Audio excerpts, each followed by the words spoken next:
All right, we are live. Good morning, everybody. Friday, 29th. The slaughterhouse of failure is not in our destiny. We shall continue and persevere until we succeed. Augmundine, a little modified. We're very privileged this morning to have a very important guest, Dr. Raj Sinha. And Dan knows Dr. Raj a lot better than I do, so he's going to tell us who he is, and we keep some questions if you have as well. We're going to ask a lot of questions, but we want you to also think about it and engage. So Dan, would you introduce Dr. Raj? Good morning, everybody. Really happy to have you. Obviously, we're out in Provo this weekend, and we're honored to have Dr. Sinha be joining us. Dr. Raj Sinha, me coming from a medical device background, it's always exciting to be in front of one of the folks who is kind of pioneering that orthopedic space. So Dr. Sinha is a board certified orthopedic surgeon with a specialty in musculoskeletal issues, so joint replacements and things along those lines. He's also he has a PhD in molecular biology, and he's spent a lot of his career, helping patients get back to having mobility, but he's also spent some of that time helping to develop joint replacement implants, so knee and hip replacements with some of the manufacturers around the world.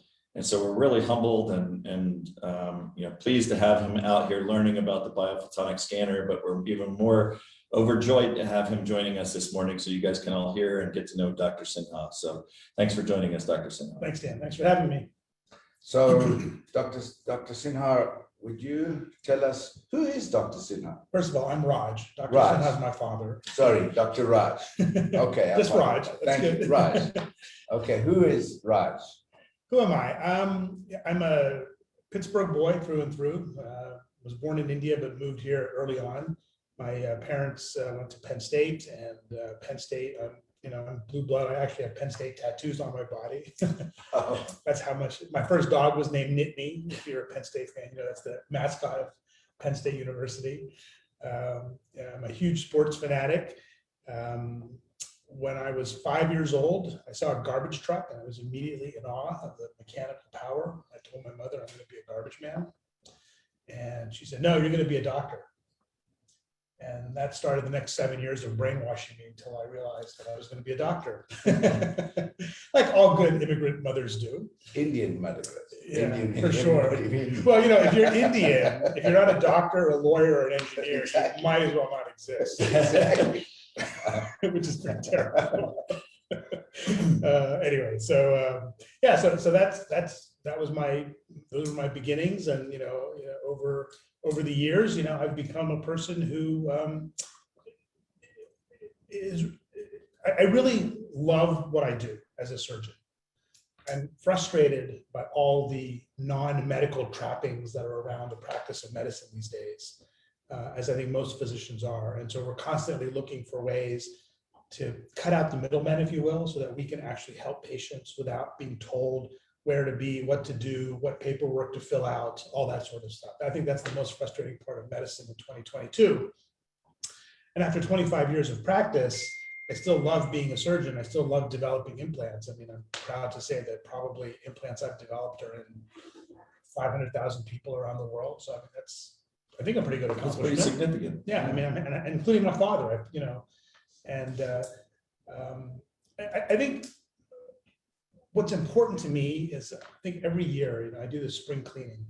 It's a spring cleaning of my practice, things I enjoy about practice, things I don't enjoy about practice. What can I get out of my daily orbit and push off to some of my colleagues or to my associates? But I also do a mental spring cleaning, and it forces me to look backwards at some of the seminal events and how they affected me at the time, how they've impacted my thinking going forward, and things like that. And so I think it's important for everybody to do that. I think you need to look inside to figure out who you are, what you want out of life, what you want your legacy to be. It may not be that you're a Nobel laureate, but it may be that you did something that caused your neighbor down the street to get through a rough patch, survive, not commit suicide in this crazy pandemic.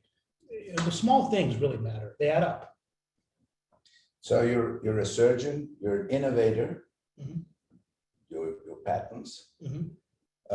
You're passionate, obviously, because you just mentioned that.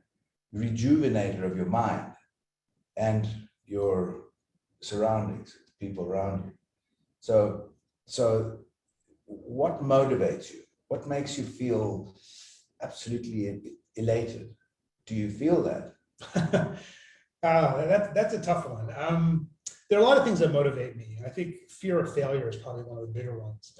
I was talking about the mental spring cleaning. So I recently got remarried, and there's this story in my family it turns out to be a myth, but I've been perpetrating it for about 4 decades. That my father graduated college in India when he was 14. Whoa. Yeah, sounds pretty impressive. So this is the standard that I've been living my life up to, trying to match what my father did. And so my new wife was telling the story to my mother about that, asking her about that. My mother said, "What are you talking about?"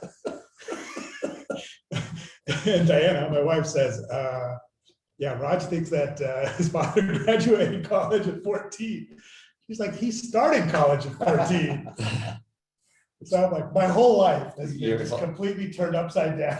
I think we've all had those things in our family, those myths that we believe, that may or may not have driven us, but I'm sure certainly that was a big driving force for you that you believed that, and not wanting, wasn't necessarily maybe a fear of failure, but a fear of not being able living up to your father's expectations. So that can be a huge driving force for all of us. Not only how we think about others or what others think about us, but more importantly, how do we think about ourselves and how are we going to get to where we want to be, right? It's like other people have expectations for us, and a lot of times we make those our expectations, but how do we make our own expectations be what we want and where we want to go in life? Yeah. So, I'm sure as you've gotten older, you've started to realize, it doesn't really matter what other people think. It matters what I think, and it matters what those people that around me, that care about me and that I care about, what do they think? And ultimately, it doesn't really matter what they think, but since you're surrounded by them, by proxy, it's kind of a group that you've cultivated, that you all care about each other and want the best for each other. So do you have that professionally and personally, that you have surrounded yourself with people that are rooting for you and want to help you achieve your goals? I think professionally, by and large, there are people who share my goals, and therefore, yes, they want to help me accomplish my goals, but there's always an underlying motive. They want to accomplish their own goals. I think that's fine. I think Maya Angelou said you can't be with people until you're entirely by yourself. And that means you've got to be so comfortable in your own skin and know who you are, what you're about, and be comfortable with it. There's no right, there's no wrong. Just be very comfortable with who you are. And then that allows you to, make your impact on the world, whatever that is. But you're talking about expectations, that's completely contrary to Buddhist philosophy. I'm not Buddhist, but I think there's a lot of, it's also, if you read Golf in the Kingdom, and I'm an avid golfer too, so there's something spiritual about the concept of not being tied to your expectations, which is don't be attached to the outcome, be attached to the process. Do the process properly and the outcome will take care of itself. And that's a very hard thing for hard driving scientists, professionals to let go of that. And I have not completely let go of that, but I'm continually trying to let go, being attached to outcome and focusing on the process. When you said, comfortable, first of all, you said fear of failure. And I think that is a common affliction that many, many, many people have. And that fear of failure stagnates the creativity and the unlimited possibilities that we have. But when you were told your grandfather went into your father went to college at 14, didn't graduate at 14, it liberated you to say, oh, wow. So now, so that's where you got to know who you Yes, are. they're ready. Oh, my dad, what a side. Didn't start college till he was 14. Yeah. Except, of course, my wife would reminded me, you didn't start college till you were 16. I'm like, I never seen a failure again. That's great. So the driving force process that we have, if you're comfortable in your own skin, you're not competing with anybody in particular. You've got your own driving force within because you're comfortable in your skin and you know what you do, you know what you want, you know who you are. And this is something that most people don't. Most people are under the pressures of what the other guys are doing and how's this guy, why am I over here and why is he over there? Like you were before you were liberated from your. Well, I'm not completely liberated. I'm working towards being 100% comfortable in my own skin. I'm not quite there yet. Good. But I have good people around me who continually remind me, he didn't graduate when he was 14. So yeah, so that's allowing me to get comfortable in my own skin. I think for me, the biggest thing is, it's sort of, the word I'm going to use is legacy. It's not exactly the right word, but I can't think of what exactly the right word is. But it's that I want to know that on my deathbed, I have A, no regrets, and B, that I did everything I could do to make an impact. Preferably for the good and not for the bad, but an impact. Not that people are talking about me 100 years from now, but I did that. My time on this planet was purposeful because we're all here for a drop of time. Right. Sure. That's what I'm 76, so I always say that I would like to help people. I don't want anybody to get to my age and say, I wish I could have, should have, would have. Because that's terrible, because then it suddenly becomes a little bit limiting because of the age of what you can do, but you can still do everything. I started in this business when I was 60 and I still feel like I'm 25, but so there's no more excuses. This is my little thing. So the legacy is something that really drives you no matter what it is. So that you've done everything, that you have no regrets. That I think is huge, because a lot of people only realize when they're too old, on a wheelchair or something, that they have regrets. And I don't want to do that. I don't want anybody to have that. Yeah, exactly. It's the expectation trap, right? We want to have accomplishments for ourselves. There's a whole lot of reasons psychologically why we want to do that. But you don't want to get locked into the fact that all of your expectations aren't met. We get trapped, I think, in this comparison game. Keeping up with the Joneses is another idiom. We were talking about idioms last night, and my fascination with idioms and where they come from.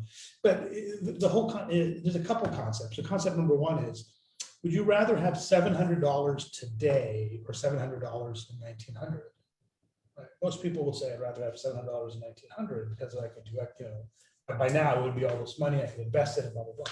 Yeah, but there were no cars. There was no computers in your hands. There's no microwave ovens. So that $700, even though in today's standards would be worth a lot, you couldn't do much with it that we today take for granted. Yeah. So it's a matter of perspective. The other thing is, decision making. We always make good decisions that have bad outcomes, but we think they were bad decisions. The old, I should have known better. You made the best decision you had with the information you had at the time. The outcome may not have gone your way because of random factors. Move on. What's been your biggest failure or your biggest challenge, and how did you overcome it? Yeah, my biggest failure was in 2008. I was looking at the orthopedic landscape, and there were a lot of signs that were obvious to me, as it turns out, much less obvious to other people about where things were going. And I had this concept that I wanted to create a joint replacement center that could be duplicated like a franchise over and over again, where the three basic premises were: we wanted to do the operations more accurately and focus on outcomes for the patients and reach more patients, because access is and it's going to continue to become a huge problem, especially next year when the 10% Medicare cut hits physicians.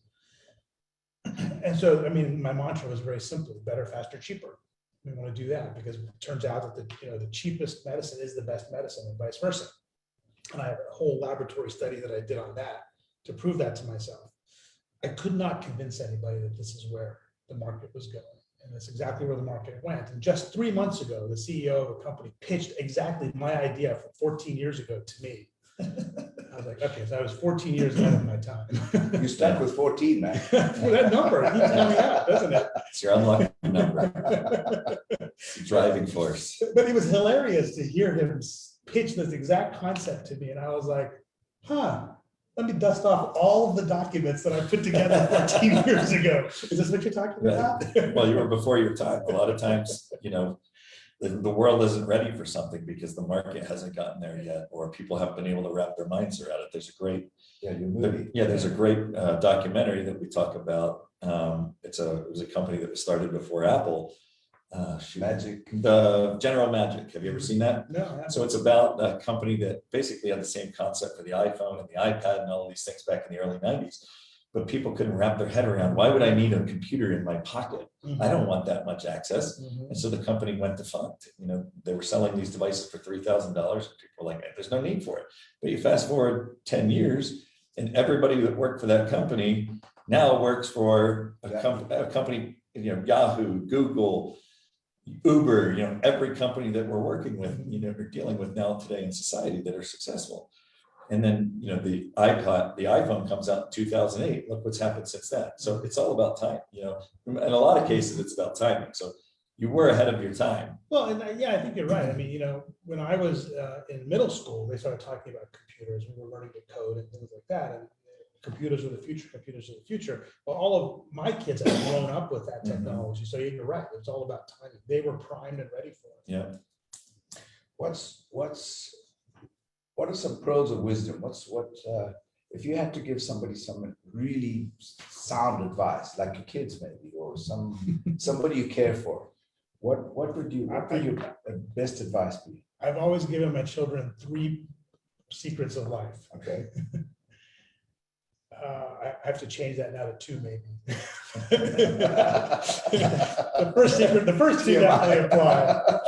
The first secret of life is always tell the truth. Yeah. And be prepared to deal with the consequences. It's that old tangled web we weave when first we try to deceive. And number 2, no matter what you do, always try your hardest. Leave nothing on the table. That's part of that. Don't be attached to the outcome, be attached to the process. I love that. I used to say the 3rd secret of life is nobody will love you more than your mother, but I've had to tailor that a little bit. I've learned more experiences from people that are not my mother. So. The whole world evolves into where we are today. Yeah. And so what do you look forward to now? What's like catching your attention for the next 5 years, both in medicine and in your career, and your own spiritual path, or whatever path you follow? Yeah, so I always, as a surgeon, I've operated on a lot of older patients. That's the nature of the hip and knee. No, that's the nature of That's the nature of hip and knee replacements, right? Yeah. And so I've always sat back and wondered, when I see somebody in their 80s who's on 27 medications, whose entire day is filled with just going from one doctor to another, and then their whole conversations with their family and their friends is about their medical ailments and things like that. It becomes their identity. Yeah, and I've often I want to sit down with somebody and just say, why do you exist in this state? Not what got you here, but why do you continue to exist in this state? Yeah. And I'm actually looking at my father now and thinking that too, but he recently had a heart procedure, and his physical health has turned completely around. He's a man like he was in his 60s physically again, which is great. But so my point is, I don't want to be that person. So the obviousness is that, we talk about taking care of yourself and exercise and eating right and all the time. But now that I've hit 55, approaching 56, it's time to put my money where my mouth is, because the rubber's about to hit the road. Yeah. And just another example, take your own advice. So a lot of patients of mine with back problems, talk about what they can do about their back problems. They're in their 70s and 80s. I say, what you needed to do for your back was to start working on it in your 50s. So that horse has left the barn. So yeah, I'm at that point where I want to live a meaningful, not physically ailed life. You want longevity with a quality of life. Quality of life, yeah. Sure. I don't necessarily want a lot of longevity. Yeah. I just want whatever longevity I have. Quality. Yeah, physically. So, the question he was saying, why would you continue to suffer the way you are for your elderly patients who continue just live for their medical visits and so on? I think one of the biggest problems we have generally about our health is that we live in the comfort zone of ignorance. It's the information is out there, what we should do, but we don't take it, and we oblivious to it until it's too late. So it's our fault. We've got to find a way to help people awaken an awareness to what can be done. You can avoid, having surgery at 80 if you take care of your body in the right way. As you said, you start at 50. So I think as a physician that you are, as an excellent communicator and a speaker, your message reverberates and can actually ignite the people or generally to start thinking. People don't think. They're just like robots. What do you do? Who do you go to? Oh, I'll do the same thing. That's not the answer. We all have these influences or influencers in our lives. Exactly. And our lives are going to be dictated by who our influencers are in our lives. So if we have negative influencers in our lives that are always talking about the world coming to an end and things along those lines, obviously we're going to have that mindset. But if we surround ourselves with influencers who provide positivity, not only from a mindset standpoint, but about health and how you can take care of yourself and and all of these other things, we're going to have a much more comfortable and meaningful life. So I always say, you are who you surround yourself with, and that's another idiom that you hear through and through, but it's true.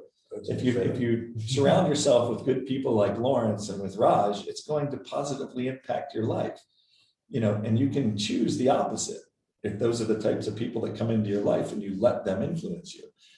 So who have your main influencers been, and how has that influenced your life? I mean, I'm sure you've had mentors in the surgical space and, father and mother and, those kinds of people, but. Yeah, I was talking about, taking mental health check or mental spring cleaning. So after the revelation that my father didn't graduate when he was 14 from college, you're never going to live that down. Never. Well, because Diana reminds me of it all the time. So I'm never gonna. And now my kids do too, because they've been hearing that all their lives, right? Now they're like, oh, we don't have to do anything till we're 60. Yeah, so I've had the opportunity to look back at my life. I'm only 56. I really shouldn't be. Almost 56. I should really be looking back at my life, but I've had that opportunity for a little self-reflection. And yeah, there are some really significant influencers, people who've changed my way of thinking. So one was a professor at Penn State, actually. He was the class I took was comparative literature, but he was teaching the literature of religion. So we were reading things in a bunch of different religions. At the end of this class, I was ready to drop out of medicine and become a theologian. And I sat down with him, Dr. Prebish, and I said, this is what I'm thinking. And I said, why would you change what you've been planning to do your whole life because of one class?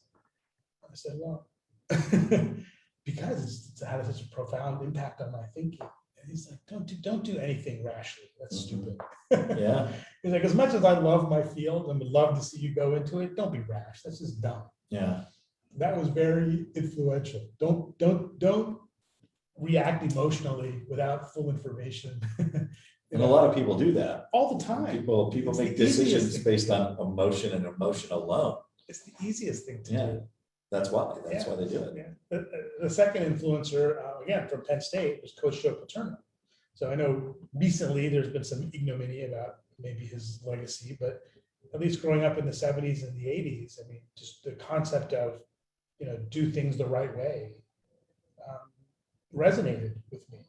And so that was a big influencer, sort of, what would Paterno have said of that, of that behavior, Yeah. similar to what would my father have said. The third really big influence on my life happened when I was in a fourth year resident in orthopedics, and I was on a pediatric rotation. And, kids are sick, they've got scary conditions, parents freak out, et cetera. And I was having a hard time dealing with parents freaking out. Just like, calm down, we'll take care of your child. And so I had a conversation with my father, right, who's exceedingly proud of all my accomplishments, et cetera. And I was just telling him, I was complaining about that and everything. And, what's wrong with these people and why can't they just, let us do our work and everything. And he said, I'm gonna cry probably. He said something really profound to me. He said, wow, it's been my dream for you to become a physician. But if you can't be compassionate when people are hurting, I don't want you to be a doctor. Wow. That's moving. Wow. Absolutely. Bravo. Wow. So, even though he wanted that for you your whole entire life, if you weren't able to do it properly and with compassion and empathy, he didn't want that for you. That's really meaningful. And I'm sure that probably drove you to figure out how you could be more compassionate with these folks and have that empathy. So that's a great story. That's phenomenal. I mean, you almost brought me to tears. Yeah. I'm not a crier, and you almost brought me to tears. So that's wonderful. But we have to, I think that's passion. That's true emotion. It's grit. And that's what it's about. And that's a huge part of who you are. That is actually one of the things that when I say who are you, apart from the other things that you are, you're very compassionate. And I think that is a key word, which a lot of people forget because they're so driven by monetary things and material things and it's superfluous nonsense. And they forget about what is real. What is real? Your compassion. That's why you are such a good doctor. And that's why you're successful, because you're driven by your compassion, but your compassion is a huge part of it, as you just manifested. And by the way, real men are wearing a blue shirt today. I also wear pink. That's pink. We're pink. So anyway, if anybody has any quick question, we've literally gone over our time. We're in Utah at the we can maybe probably take one question because we have to get started. This is Jim. Can I ask a question? Sure, go ahead. First, Dr. Raj, thank you so much for just your transparency with this interview. I've really enjoyed it. And just as a question, because we get together every week about this business, I'm just very interested in, as an orthopedic surgeon, what is it that caused you to want to come out to Provo? Well, my interest in Pharmanex actually started selfishly because I was looking at how am I going to live a healthier life. So this was what I found for myself and my family. To get involved with Pharmanex, it was a process for me. I had to do my own research on going through the papers that I could find on PubMed and read through them.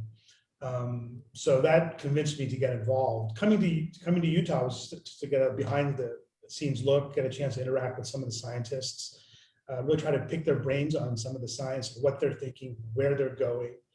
Things that are published in science now is what scientists were thinking 5 years ago. So a paper that was published today was started 5 years ago in their thoughts. So I want to know where they're going with their thinking in the next 5 to 10 years. And do you mind my asking, do you intend to implement this in your professional career? I did. I did when I was in practice in Southern California. I just recently moved to Texas to be closer to my parents, and I'm getting ready to start practice there. So I will be implementing it there as well. Well, congratulations and thank you so much. Awesome. Thank you. All right, everybody. Thanks so much for joining us. Privileged, honored to have Dr. Raj here with us today. Of course, Lawrence. But if you have not been out here to Utah and you're on the call, make sure you October 6th to the 8th is the next meeting. Make plans to get out here, and everybody have a great weekend. Thanks for joining us today. Thanks, Thanks. everybody. Bye-bye. Thanks, Raj. Thank you. Great call.